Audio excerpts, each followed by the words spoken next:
It's the Undressed Show. Yes, it's Wednesday night Undressed. Here we are again. Another interminable week gone by, yet still slathered in sweat. We sit waiting for the winter to arrive, dreaming of cooler days, maybe a little rain or snow. We don't ask for much.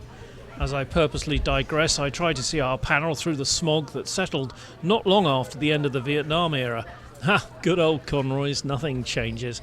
Yes, Conroy's Emporium, where you can catch anything your heart desires. Now then, my fellow Undressed, it's me, Jeremy Taylor, your English host, left behind, having been Brexited with the weekly crew of miscreants who, as you know, have already been banned by the FCC, the IOC, and many other organisations ending in C. I've wandered again. Let me introduce the naked but not undressed panel today. The very wise Dr. Orlando, the indefatigable Kathleen Taylor, Hello. the legendary Jane Carter, not to forget the quiet lord of Eastern pheromones, Ivo Ivanov, who has rejoined our cast, having woken from a Transylvanian sleep. In fact, he's so quiet, he's still asleep. Enough of that. We need to get on with the show. And again, many thanks to the now thousands of pornsters who continue to hit the Undressed website in the vain hope of being entertained by the audible entertainment we provide. Don't forget, we will consider requests for discussion on the show, and I'll give you our contracts at the end. So let's start with our game just to get everybody going. You know, it's like workouts, the Olympics, you know, they do. What if we're wrong about? I'll start. All right. Lewis is going to start. So if the audience would shout out a number, what if we're wrong about? 4. Number 4. Oh, you're going to love this. Lucifer. Ooh. Ooh. What if we are wrong about I Lucifer? think first thing he needs to do is define what the actual accepted mindset about Lucifer is, and then define what it is to be wrong about it. Oh, I think that if I can't get across what the default Lucifer, idea is, I suspect, is one of his favourite people. oh, you know me a little bit too well there, Mr. Taylor. All right, so this Lucifer fella, we kind of assume that he's only in it for himself, that he's only out to, depending on how you want to describe him, out to either prove that he was right and God was wrong, or that he is somehow hell-bent on seeing us do things that hurt ourselves. I think that... Hell-bent? Well, hell-bent is probably not the right phrase to convince you guys slipped that in there, of the nobility of the Lightbringer. Right. What if Lucifer's only mission is to free us from the shackles of a tyrannical religious oppression? This is not a Trump rally, you know. Oh, shit. What if Lucifer's only goal is to get us to see our highest human potential? What if he really only wants us to use that other 90% of our mind that every movie seems to tell us that we don't really actually use? Huh. What if... I remind you, what if we're wrong about Lucifer? What if Lucifer's Jewish? I think you're the reason there's blue in Lucifer. Goddamn right. Yeah. I had to change my middle name from Cypher a few years back. Oh, dear. Evo, what do you think? What if we're wrong about Lucifer? Yeah, I mean, that's a good question, actually. You know, I was thinking, I mean, the chances of having hard liquor in hell are much bigger than having hard liquor in heaven, right? I think so. Yeah. Rather laugh with the sinners than cry with the saints. Lucifer might not be that bad. I think there's no doubt. We are wrong about Lucifer. And can you remind me to buy those black candles on the way home? Those black what? Candles, dear. Oh, candles. Yes, dear. We're doing the wax thing again. Oh, God. We haven't done that for a bit. The Jane, look, just for the people that couldn't see it, Kath had that look on her face like he just took it a little bit too far. Yeah, but you know, Satanism, one thing. beggars can't be choosers. It's Human Sacrifice Wednesday in Jeremy Taylor's home. In our home, that's why. How many mailmen have disappeared in the neighborhood? We're not staying for trivia, let me tell you. Whoa, not when there's candles about. Jane, what do you reckon? What if we're wrong about Lucifer? Well, I've thought a lot about the what if we're wrong abouts before, but I have to admit this has never been one of them. I don't know why. I mean, it's all over the place. You would think eventually I would have to ponder on that. I think actually Lou has touched on an interesting point because, I mean, if all of the, especially being a film geek that I am, all of the films that you see, there have been so many hints about that. Where, I mean, even like Al Pacino's character in it was a Devil's Advocate. Devil's Advocate, yes. I mean, he makes it sound like he was just so wronged and so. Yeah, He's an angel, right? And, yeah, he is. He is so generally what if portrayed it as was? sympathetic. What if it was something absolutely ridiculous that, He's- the Almighty decided that he was. Yeah, cast and out he's a far more fascinating character always in literature and in movies. Far more interesting and conflicted and full of contradictions and just a fascinating guy, and it's probably a party animal. That's because he and- represents every constraint that we wish we didn't have, I suppose, in a way, don't you think? Yeah. And I mean, imagine how horrible life would be without them. There wouldn't be Black Sabbath, black metal. A lot of heavy metal music would just be obsolete. And then, the best characters, you're right, Robert De Niro also played him brilliantly in Angel's Heart. Mm-hmm. If you've seen Was that that movie. Robert De Niro or? It was Robert De Niro. No. Oh, De Niro, not Yeah. Pacino. Yeah, you're right. Pacino was in Devil's Advocate. But there was a fantastic movie by Alan Parker, the British director, called Angel's Heart with Mickey Rourke and Robert De Niro playing Satan. It was just fantastic. Always really a good role to bite into, Yeah. Okay, next one, Kathleen. Oh, What if oh. we are wrong about? Let's have a number from the audience. Audience 2. What if we are Number wrong 2. about frogs? If we're wrong about frogs, well, let's see. I think the idea that we have about frogs at the moment is that they're little harmless creatures that catch flies and jump about and look green, sort of like Kermit. But if we are wrong about them, and they are actually like cats plotting to take over the world, we could be in terrible, terrible trouble. Yeah. I mean, they've already caused accidents on roads by crossing them and making it so slippery when they get run over that people have accidents. Oh, they're freaking delicious. They could do that. They could cause chaos in the entire world that way. It's interesting, isn't it?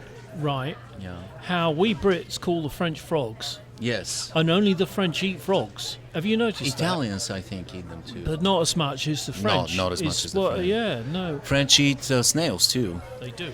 I don't know what's That's wrong 'cause with they the can't get French. away. Yeah. It's not fair, Frogs are the chicken of the swamp. Okay, Jane, let's give Jane a number. That made no sense. Number 6. Yes, Jane, this is, what if, Jane, what if we are wrong about bread? Bread. We're screwed. I guess we probably are. You wish. There is this really great line on a silly, ridiculous movie called Scott Pilgrim Saves the World. If you've ever classic. seen it, it's quite Oscar funny. material, yeah. There is this one small part where he makes garlic bread for this girl that he's interested in, and she says something about, "You eat this every day?" And he goes, "Oh, yes, I do." And she goes, "Well, bread makes you fat."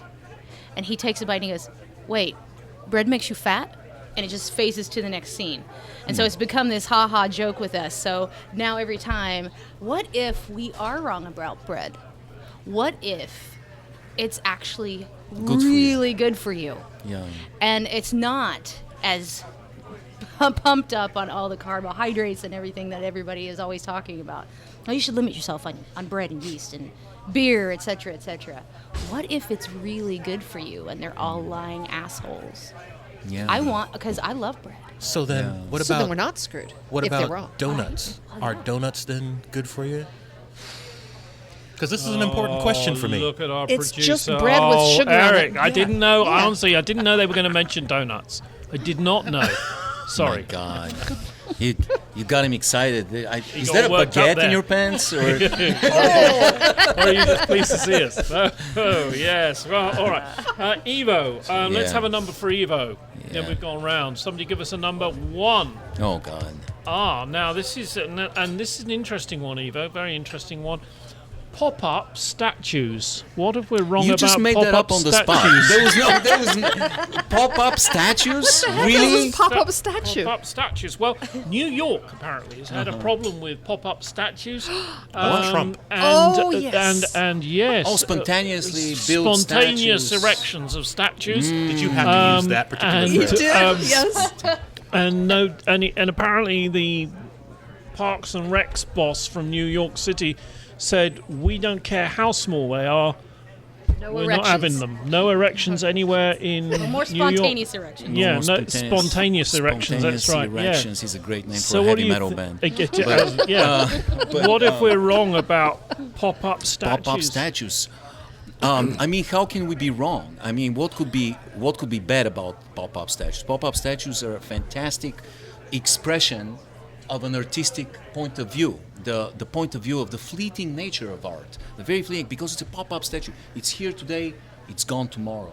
I'll have a Bud Light. A Bud Light, Yeah. yes. A pop-up Bud Light. Here we are, live on the show, just to show We are at a pub. we are at a pub. So pop-up statues can be good. What would be a really, really good pop-up statue? You mentioned Donald Trump.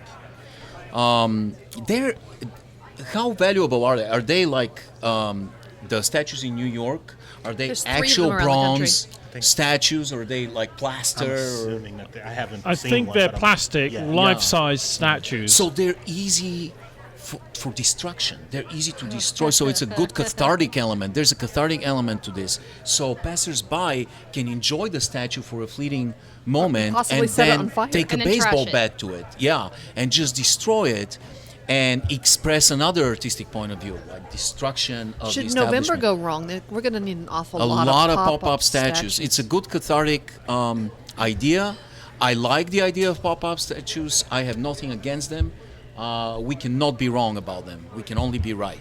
Okay, then. So we're going to have one more, right? And there he is. We've actually I'm got one trying up to get the full- on the thing. 'cause Eva just said he- number the picture, number yeah. 8 is going to be the last one. Number 8. Yes. This is one actually for my mother. And I'll read it. Kathleen. Yes. What if we are wrong about titty-nope? What? Titty nopes. Titi, no. What are Titty titty-nopes? Yeah, what are know. It's. I Nah, think of they're course. the precursor to a spontaneous erection. Nope. No.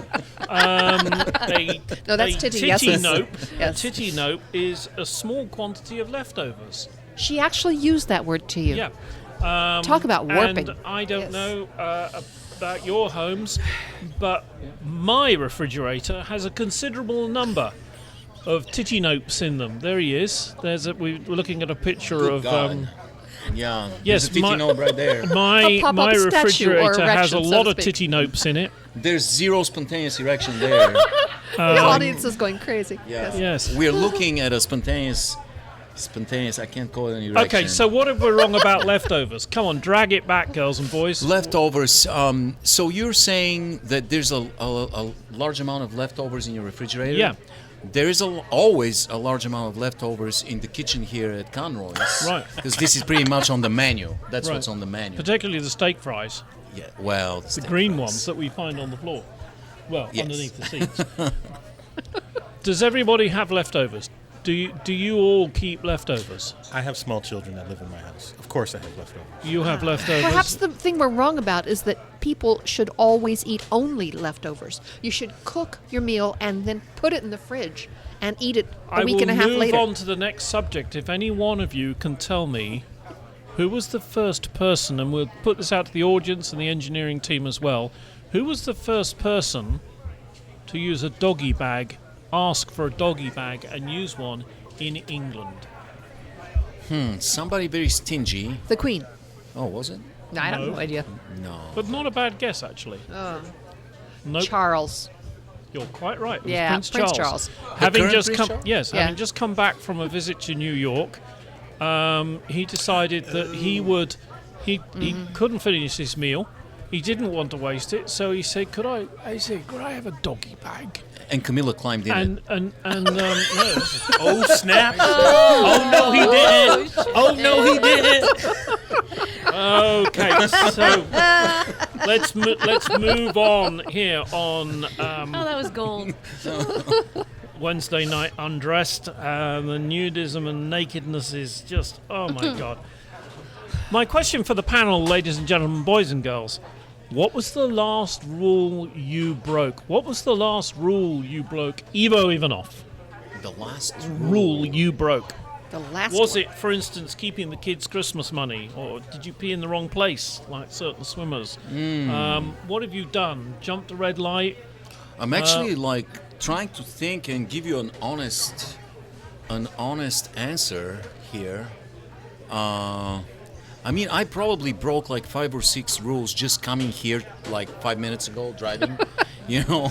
I've seen you drive, yes. Yes. What else? I ended up in first class flying here from North Carolina, and it wasn't exactly breaking a rule, but I didn't pay for the first class ticket. It just so happened that there was no more seats, and they put me in first class, and I pretended like I belong. You know, the You do flight belong. attendant. You are a rock star. Yeah, sure. Except I was wearing a T-shirt that had an elephant with a guitar on it, a giant elephant holding a guitar, and had a leather jacket on it. I had old, torn-up shorts, and a baseball hat, and everybody was wearing a 3-piece suit in first class. The guy who Wow. was sitting next to me was wearing Even the women. very expensive suit. Yeah, 3-piece suite? yeah, and so the waitress, the flight attendant came to us and asked for she knew everybody's name. She had my name somehow there, and addressed everybody by their name, and asked what we would like, and she encouraged me to continue flying first class, and like I agreed. So I kind of that's probably. Jane, what was the breaking a rule. last rule you broke Well, that you can share with us? Yeah, that's okay. I'm definitely not a born criminal, that's for sure. I get caught doing everything. She's moving around a lot, isn't she? She's I- looking very, Big you know, introvert. a little Shifty. fidgety. Yeah. Very fidgety, yeah. Actually, funny enough, when you asked the question, the first thing that popped in my head was, no. I was 16 years old, and I know, bear with me because I'm almost 40 now, but I was 16 years old. I lied and said that I was going with my friend to the lake for a few days, and instead I went with my boyfriend to his mother's house in Louisiana. And Your when I mother came and back, father are going to come through the door. In a and when I second. came back, no, she knows because I was Oh. pregnant. Oh. So that was a big deal, and wow. I always thought to myself, oh my God, I'm being punished for this. That you is know? a big like, story. That's a big Yeah. reveal. Yeah. Well Yeah. done. Oh my gosh, now I feel like an idiot with my speeding. Kathleen, what was the last rule you broke? I don't break rules very Yeah, often. you do, don't Yes, lie. you And- do. I try to break every gender-based rule I can. No. Oh, no, you dine no, and no. dash every day. No, We come know on. it. I We know. it. I'm pretty sure I know the last rule you broke. So, what is the last rule you broke? Okay, you tell me because I can't Yeah, think that's of not exactly something. fair that you. Driving, I broke a rule. You blew a red light. I did. I turned left Oh, on good evening, officer. a almost red light because I had to. Well, they don't have blue lights, dear, or I'm still giving excuses for it. Yeah, I don't do that very often. But yeah, red light. I mean, that's Wait, was it an almost red light? You said almost red light. That means it was yellow. It was. I was still moving slowly as the people turned left in front of me, and I went across too. You know. I mean, it it's- wasn't an aircraft carrier you were driving, was it? No. No. Lewis, what was the last rule you broke? You better give us something extra. Yeah, we want something decent. Come Yeah, on. ours Enough are with all the speeding and red piddling. lights and Yeah. Come on, I lied to my mom and came home pregnant. yeah. What you got? Yeah, you gotta trump that. You got Yeah. Honestly, I got nothing. Oh, come on. What came up in my mind was the fact that I am actively killing squirrels in my backyard, even though it's illegal to kill squirrels. Well, what? You're Really? one of those. You also have a squirrel problem? Yeah, yes. So, What's going And what are on? you using Everybody to has a kill the squirrel squirrels with? Yeah. just a BB gun. Right. Okay. Just Yeah. That's better than the If poison. we shoot you BBs what out are of they our doing? BB Are gun, they- they catch and it what and throw do it you back. do with the squibbles? I usually bag them up and put them in the garbage. Oh, right. So how do you know they're dead? You should talk to Conroy because he can use some squirrels. Yeah, because Evo was selling the squirrels. He was selling Conroy squirrels. So why do people? No, sorry. I did think about this one story from my childhood that was a really bad rule-breaking incident. I went into my dad's shed, and I grabbed one of the tools out of his shed, and I went into the left back quadrant of the backyard, and I chopped down a cherry tree. Whoa. And my dad then came to me and said, "Son, did you chop down the cherry tree?" And I said, "Father, I cannot tell a lie." Oh my gosh, stop. Oh, stop it. You know what? Lord. You know what? I remembered a nice rule-breaking story real fast. Real fast. Okay. So I was maybe 22 years old, a bunch of friends. We were at a restaurant, and it's a kind of a folksy restaurant with all kinds of ornamentation on the wall. And we're waiting at the table forever. And I was very, very drunk already. So we're waiting, and the waitress is not coming. And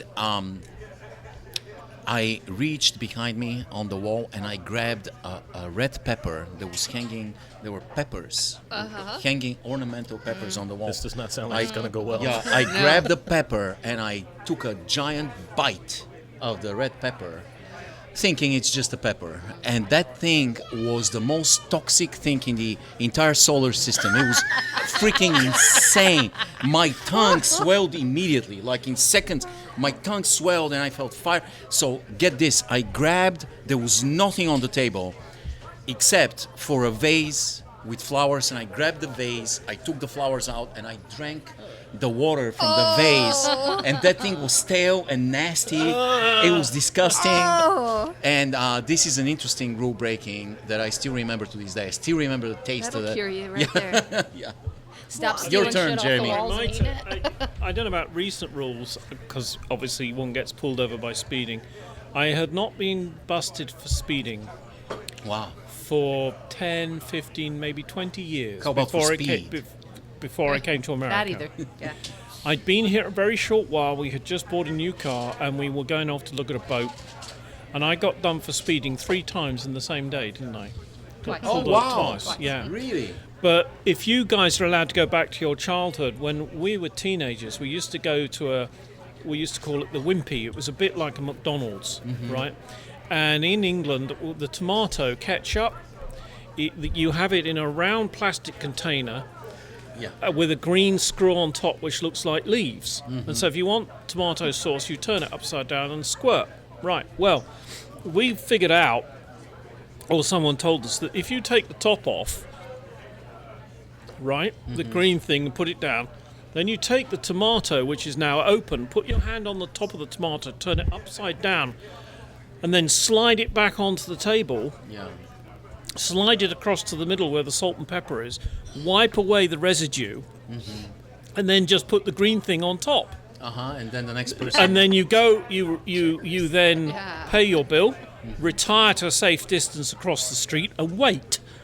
And sure enough, someone will come along and they will want some tomato sauce, and it never takes more than 5 or 10 minutes. Yeah. On woomph, and that tomato sauce I think goes everywhere. Yes, I think Donald Works every Trump time. was the original inventor of this move. It may have been. Yeah. Did you guys see that there was actually a gymnast like her, and her name was something like Alison Dick in this Olympics. Okay. And in gymnastics, they name moves after a gymnast, and she Oh, invented a no. move, not making this up, and it's called the Dick move. That's so I'm serious. Look it up. No. Okay, this just happened. And with that, with that, you are listening to Wednesday Night Undressed with naked panel members.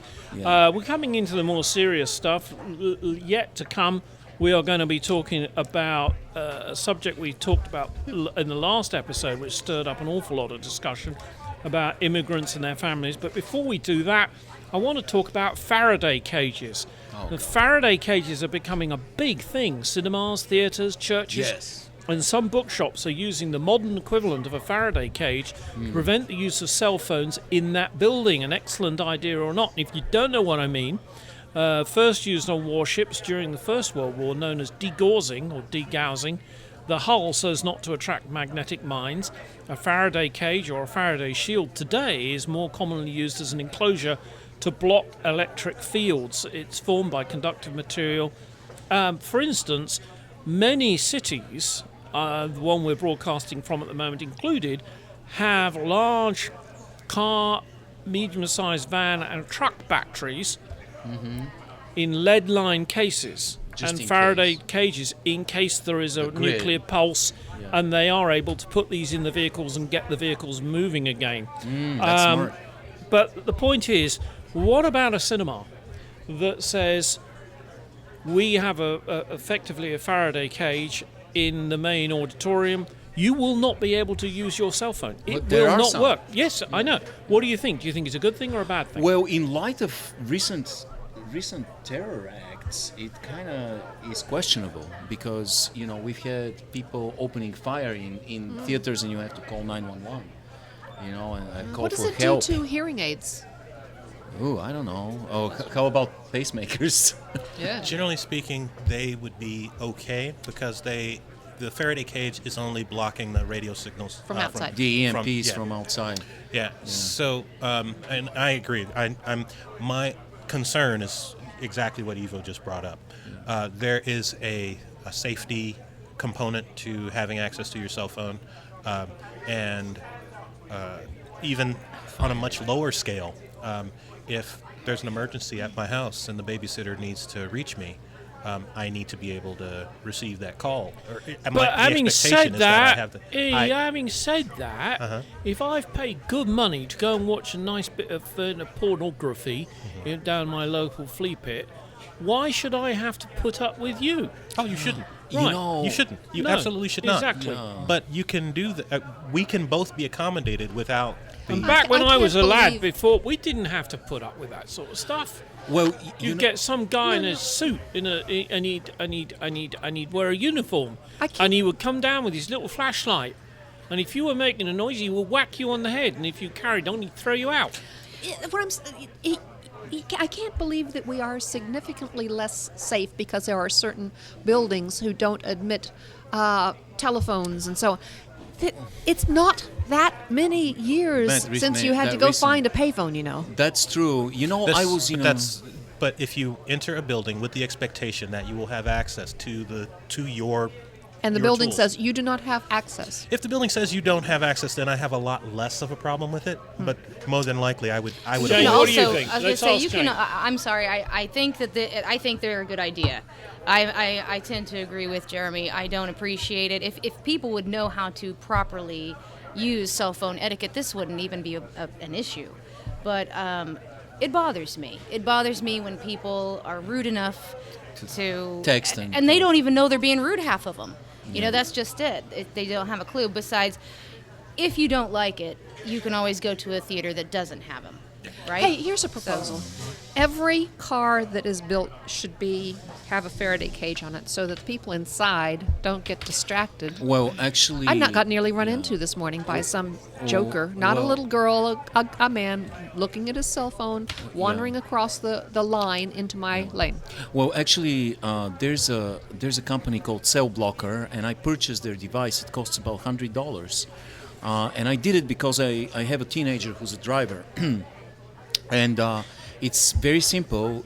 You have to align it to the cell number of the driver, and you clip it. There's a suction cup. You put it on the window, and it's solar powered. It has a little solar cell. This thing does not allow my son to talk on the phone or text or use his phone other than for emergency. What happens when he figures it out and takes it off the window and says, You "Oops, can't Dad, tamper. it fell off"? You can't tamper with it. I immediately get alerted. Oh, right. So if you tamper with it, I get alerted. It also is a location device, so I know where he is. So this is extremely important nowadays. There's so many.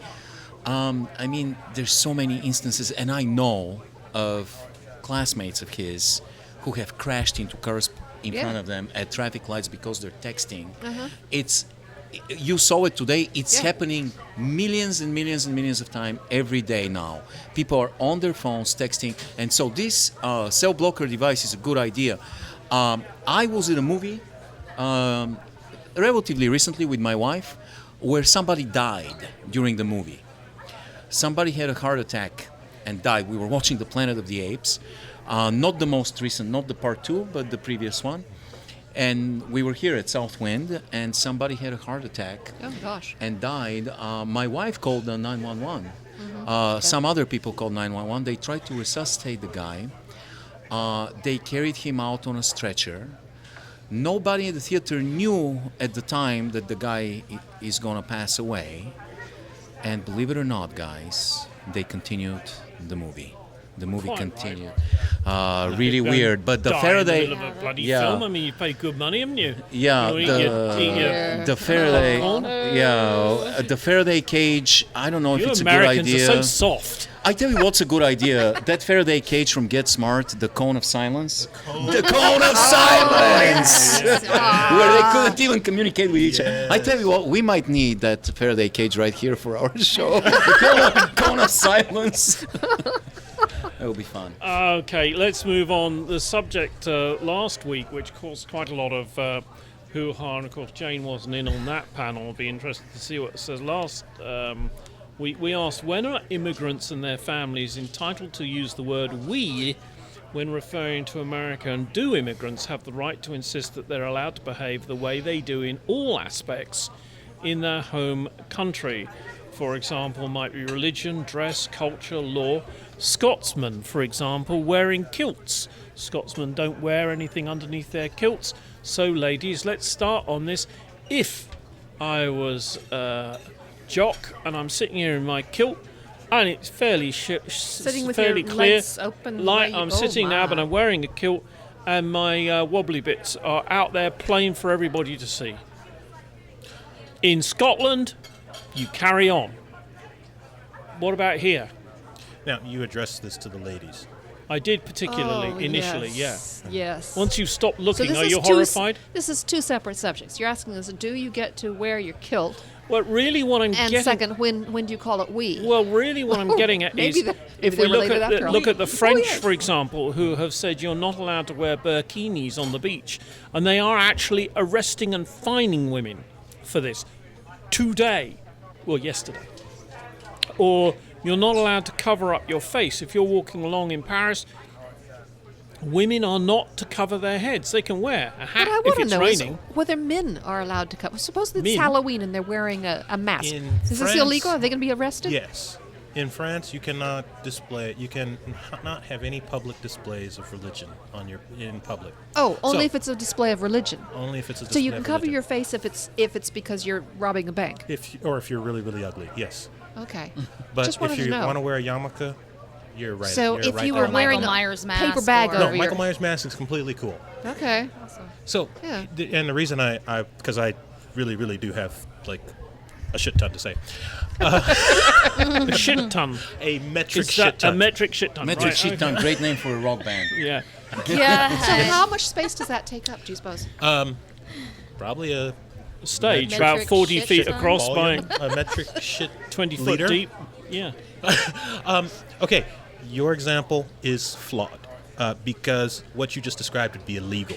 So, you show me your wobbly bits here in public. But wouldn't You're bother me in the least. Right. I could give a shit. So, A metric ton. if Metric we ton. talk about, so first you asked two questions. Your first question was, when do we get to say we when you're an immigrant?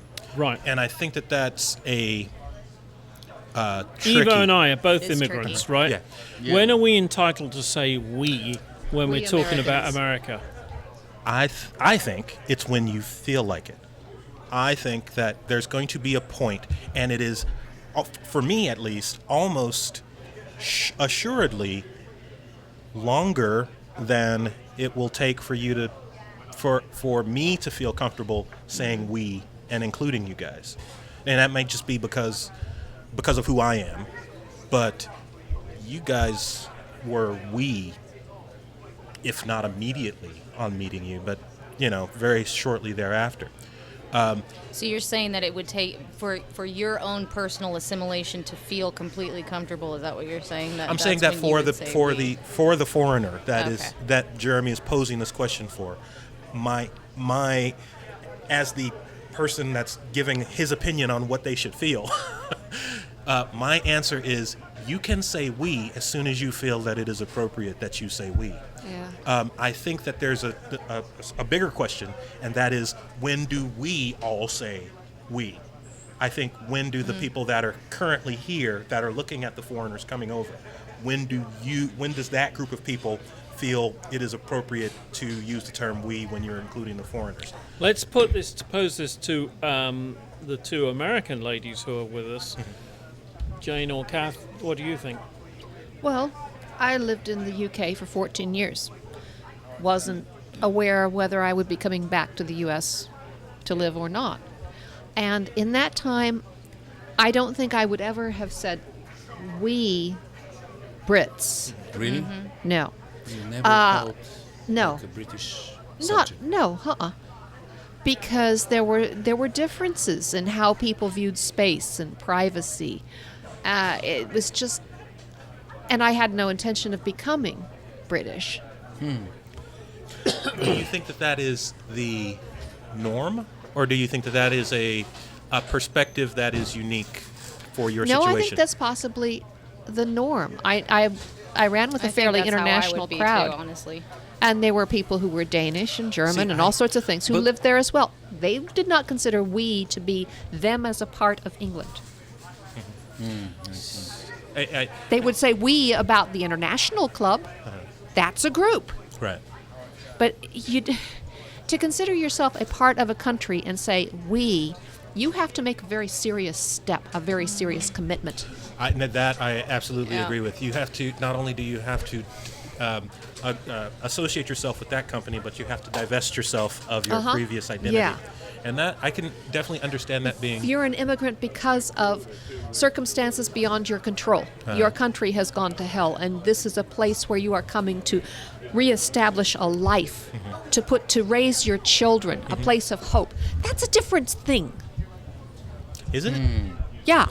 Well, if Yeah. the country is the host country that has given you the opportunity to make a new home, don't you think you should accept some of the cultural norms of this country, the language? I think I see what she's saying, because I agree. I am pretty sure that I would always feel like the one who would say, well, all my fellow British friends and myself. I would never really Right. truly Yeah. include myself. That doesn't mean that I wouldn't feel comfortable with where I was at and accept I'm the actually lifestyle. And completely the opposite here. Man, not like, me. I went to Bulgaria I'm with always a Evo guest. for Yes. 30. Well, maybe you know what? That's a very, very interesting point, because I think I might be the person here that can realistically say that I have always felt like an outsider every place that I've ever been. Quite literally, Lawrence, the city of Lawrence, Kansas, was the first place that I didn't feel like I stuck out. Not just not fitting, but to stick out everywhere that you are. Yeah. And Lawrence is the first place that I didn't feel at least that strange and different from everybody else. So the only place that I've been out of the country is with, He was one of the biggest Bulgarians I've ever seen. and quite honestly, It's amazing. If I could go to Bulgaria right now and become was at Bulgarian, home. I would be Bulgarian. Yeah. I Right. so absolutely loved it. You're an assimilator. I think so. I think maybe that's essentially it. In 1 month, he was a we. He was a we over there. It was interesting how quickly Cool. you adapt. It's amazing. But Jeremy, Jeremy, it's funny you should say it, because when I came here, I did not feel. yeah, I didn't feel welcome. Really? Certainly I felt welcome by some of the family, but I didn't feel welcome by the locals. yeah. The strip clubs hated you. Yeah, and It was the and kilt. it is fair to got say a it tip in America. hasn't happened for a while, but I happened to drive a Land Rover, and I would get people on a regular basis saying, "What American car's not good enough for you?" You know, or people would say, "What's that? What's that? What do you say? What? No. What do you say? I can't do it. What do you say?" They couldn't What'd you say? understand What'd me. you say? Yeah. What'd you say? Yeah, I'm like sorry. that. And I'd be asking for a glass of water, and I'm thinking, sorry, I'm what'd you say? speaking English. and I knew that they knew what I meant. They were just being bloody difficult, right? And that. But I'm more thinking about there's that question, but also people coming here from a different country who feel that they are entitled to live the way they did where they were, and they want to come and live in America, right? But they want everything to be the same. So the classic example would be Sharia law, for example. What right have they got to do that? And I don't think, I keep saying when I'm here or broadcasting or something, I'm a great believer in when in Rome, do as the Romans do. It's not my country. It's your country. You get to say. And if you want to elect Trump, you elect Trump. Do you remember when we moved, when we got together in England, and I said, I want to show you a bit of England, of America, and I took you to Costco. She did. And Costco then TGI Fridays. and TGI Fridays, a bit of America. And there was no objection on the part of the Brits to have this place where all the American rules held. Which they did. That movie Idiocracy is freaking prophetic. It's so goddamn Really? on point. Why? Yeah. Because Costco was the entire country was basically. I've not entire seen it. country was a I've not Costco. seen it I yet. haven't seen it either. Okay, so for me, the question isn't whether or not they can have Sharia law. The question is, are any laws from Sharia law, or if this community establishes Sharia law, does that break any of the laws that currently exist in the country of America? Because if it does, then they can't. That's just the way that it works. And if somebody who is not a devout Muslim wanders into this area and does not obey Sharia law and is somehow punished for not obeying Sharia law when they haven't done anything that's illegal by American Our law, standards, yeah. then yes, If you're it not has breaking the broken law. American law. Yeah. If you're not breaking the law, it's okay. And that is essentially the point. And this is kind of the point that I was trying to make last week. We have communities that have set up their own laws. We have had them from the beginning of American society. We will have them every time we have another influx of Just think of the immigrants. mafia. That's what they were at first, It's right? not even just Well, the but that's mafia. criminal it's syndicate. It's the Germans. It's the Mexicans. It's every time we have The this, Amish. Yeah, we have Ah, these. true. Yeah. Yeah. So we have Jane, these groups. Jane, you let Hold me. on, No, it's okay. let Let him finish real quick. We have this group, or we have these groups that set up their own society, set up their own cultures, and they are eventually either assimilated into America or America assimilates those parts of the country. There's absolutely nothing indigenous about jazz music or the blues.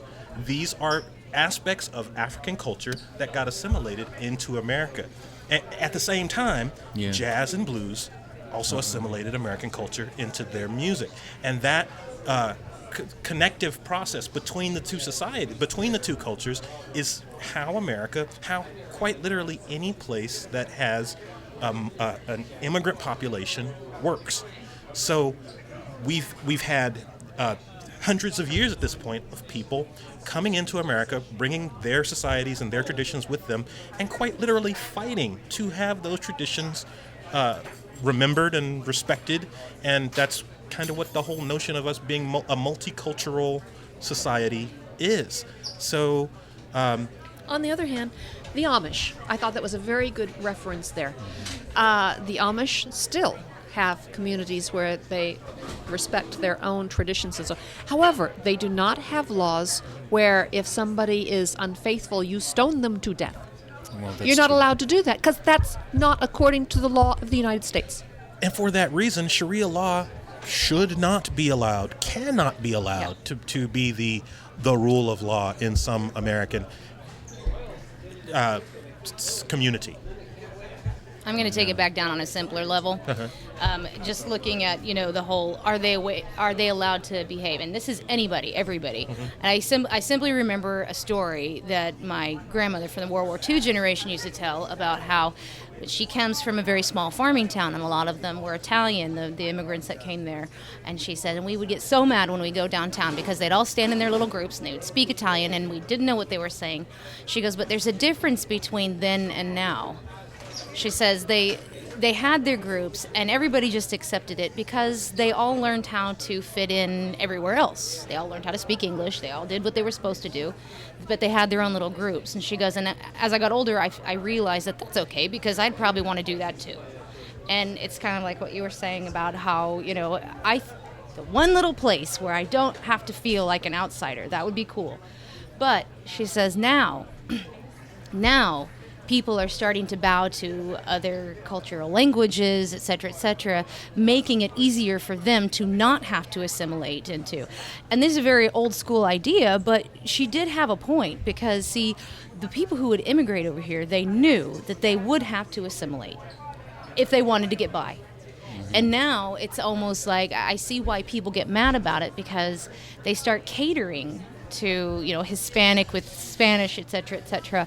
So I get what she's saying. I was working in politics in the UK. I remember someone once saying to me, I said, well, we have this problem with voting because we had so many people from the Pakistani and Indian communities, not so much Jamaica, but certainly Pakistani, and where you might have the name Udi, for instance, or those sort of names, Indian names, and we didn't know who was voting in the house because Dad voted for everybody, right?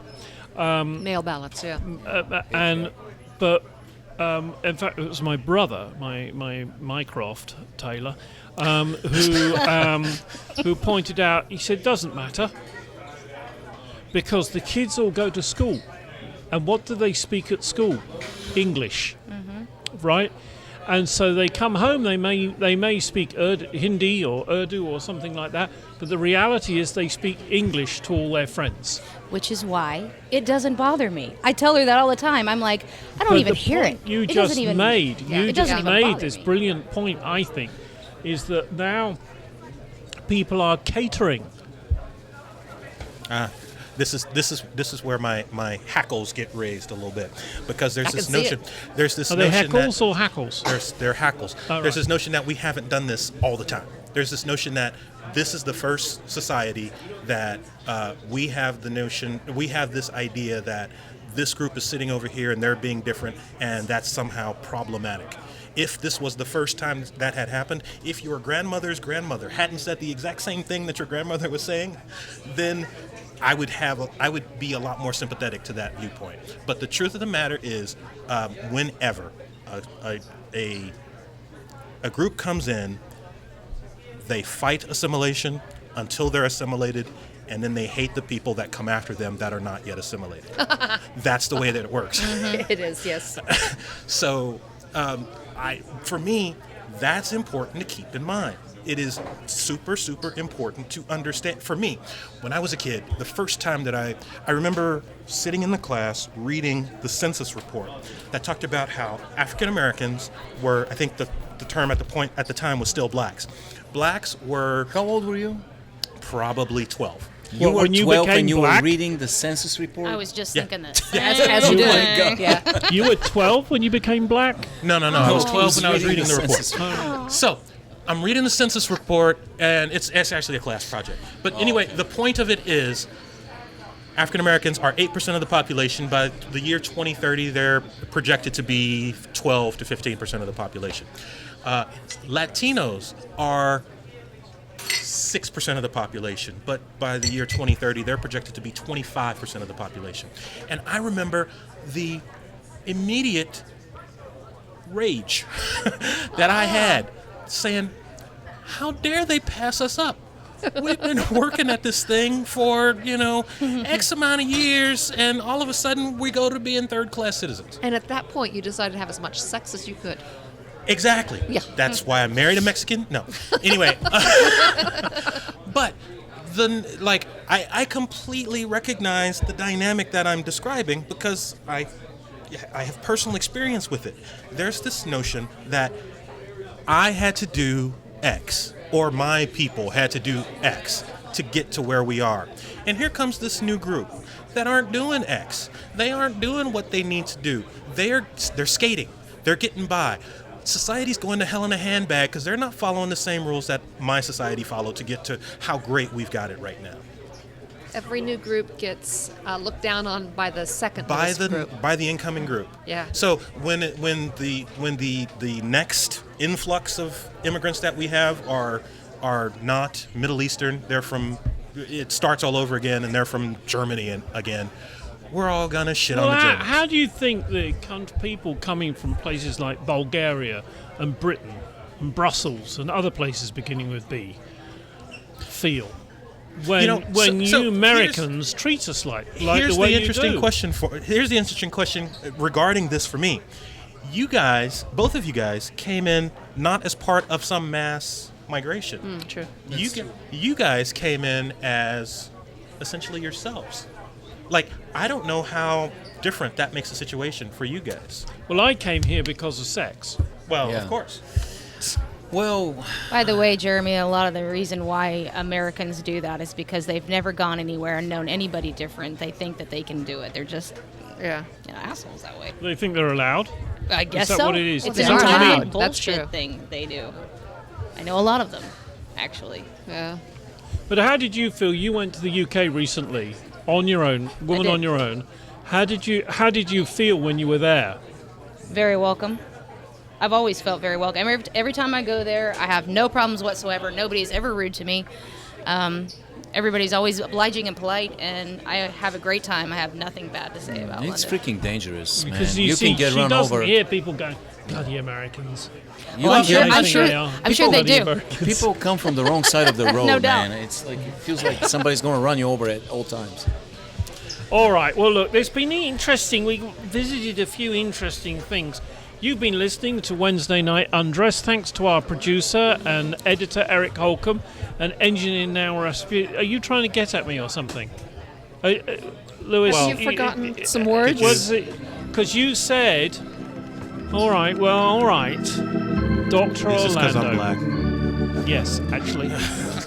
Because, you mess with us Europeans. Remember where you lot came from? Oh, Not you me. didn't, did you? Boom! No. Cha-ching. Okay, so we should go back to Dr. Orlando and we should ask him in a very serious, godlike phrase, Reverential. reverential. Reverend Orlando. Reverend Orlando. God damn it, Jeremy. Stop laughing. Brothers and sisters, we are here to figure out this week's word. This week, the word is Rick. W-R-I-C-K. Huh. Rick. Our I knew options him. are Yeah. a verb meaning to sprain, a travois on wheels, or deceptively appearing wealthy. Do we just? I was gonna say. I think it's two. I think that's me. I think I have to go for three. Let me That's see the me. first one I'm a again. Rick. To sprain. I'm going to go with one. Number two. It's probably two. I'm going to go with. Nobody said three, so I'll say three. I know it's not I three, went but for I'll go three. with The three. answer is Oh. number one, to Oh, sprain. I got it. Damn it! Got it. So we'll try That again. was a Thanks Rick to our move. producer and editor It was Eric actually Holcomb, a- our engineer Neil Rasmussen, Tom Conroy, of course, for letting us do this every week. Do come and try his steak fries, and for running probably the coolest pub in the region. From me, your Brexited host, Jeremy Taylor, thanks for joining in. And don't forget, you can join in the shows live on KLWN 1320, particularly on Friday and Saturday mornings at 9 a.m. Central, or go to the site Wednesday Night Undressed. And if people are interested in emailing us, what do they do, Dr. Orlando? The easiest way is just to hop on the website. There's actually a form you can fill out that gives you information, that sends the information directly to us. Or you can just email me, LewisOrlando at WednesdayNightUndress.com. Dr. Lewis Orlando. No. It's just Lewis Orlando at Wednesday Night. Lewis. Lewis Orlando ORLANDO at WednesdayNightUndress.com.